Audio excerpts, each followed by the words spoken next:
Assalamualaikum warahmatullahi wabarakatuh. Nama saya Natasha Listia, NIM 30401700169. Manajemen perubahan kelas MJ6B. Saya mau membahas pentingnya manajemen perubahan.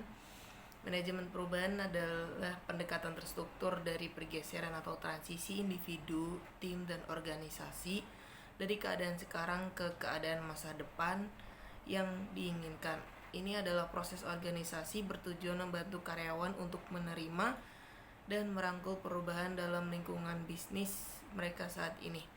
Dalam manajemen proyek, manajemen perubahan mengacu pada proses manajemen proyek di mana perubahan proyek secara resmi diperkenalkan dan disetujui.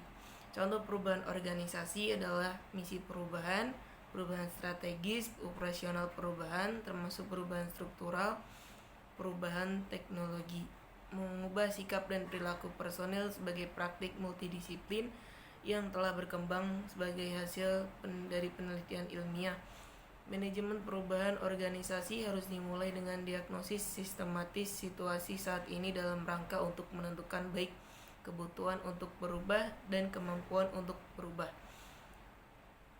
Tujuan, isi, dan proses perubahan semua harus ditentukan sebagai bagian dari rencana manajemen perubahan. Mengubah proses manajemen dapat mencakup pemasaran kreatif untuk memungkinkan komunikasi antara penonton berubah, tetapi juga pemahaman sosial yang mendalam tentang gaya kepemimpinan dan dinamika kelompok. Sebagai track terlihat pada proyek transformasi, manajemen perubahan organisasi sejalan harapan kelompok, berkomunikasi, mengintegrasikan tim, dan mengelola pelatihan orang.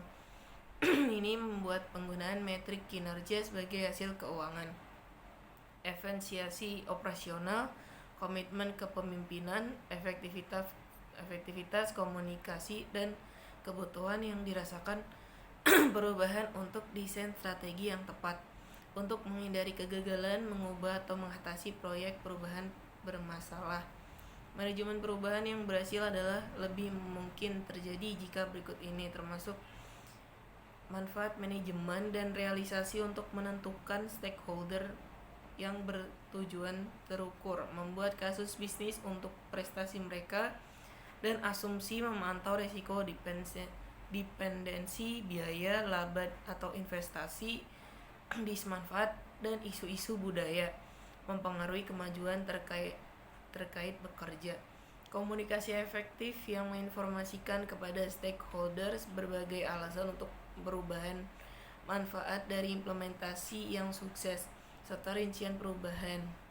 Merencanakan pendidikan yang efektif, pelatihan, atau peningkatan keterampilan skema untuk organisasi. Resistensi kontra dari karyawan, perusahaan, dan menyelaraskan mereka ke arah strategi secara keseluruhan organisasi. Memberikan konseling pribadi untuk mengurangi ketakutan perubahan apapun terkait. Pemantauan pelaksanaan dan fine tuning seperti yang diperlukan. Mengapa perubahan perlu di manajemen? Tuntutan perubahan terjadi pada berbagai bidang kehidupan, termasuk perubahan pendidikan tinggi. Sumber utama pemicu perubahan pada dasarnya berasal faktor internal dan eksternal suatu organisasi. Beberapa sumber pembaruan organisasi dapat berasal dari